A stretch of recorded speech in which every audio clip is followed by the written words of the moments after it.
I wrote Boyfriend thinking no one would ever hear it. You know, that's like the classic thing. And I was like, this is just for me. This like fucking smacks. Like, I love this. I'd listen to this all day long. And I was like, people are going to hate this. Like, bleh, whatever. I was also like kind of worried because that was, there's so much to talk about, but that was a really interesting experience for me because I had always been kind of quietly queer. Because I really was nervous, again, fear of the public, that like people would just not believe me that I was queer.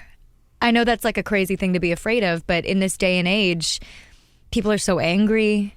People are so loud and they want an intense definition. It's like, what does queer mean? Right. And I wasn't sure I was knowledgeable enough. I also felt like I was always kind of like on the outskirts of the queer community because, you know, I grew up with people.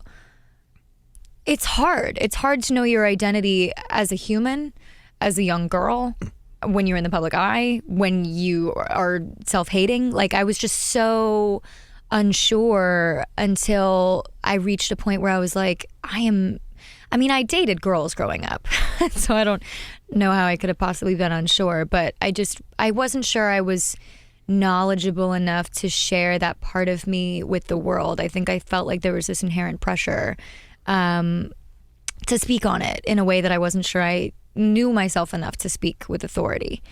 And so I was afraid to release that song. And then I think it actually ended up being the catalyst for me to understand myself so much better. And so I think that's like a really beautiful thing. Like, whenever somebody tells me they have like a personal connection to the song, I'm like, so do I, as if like I wasn't, you know what I mean? It's like, it just feels equal. Like the two of us meeting in the middle of this like little time capsule-y song.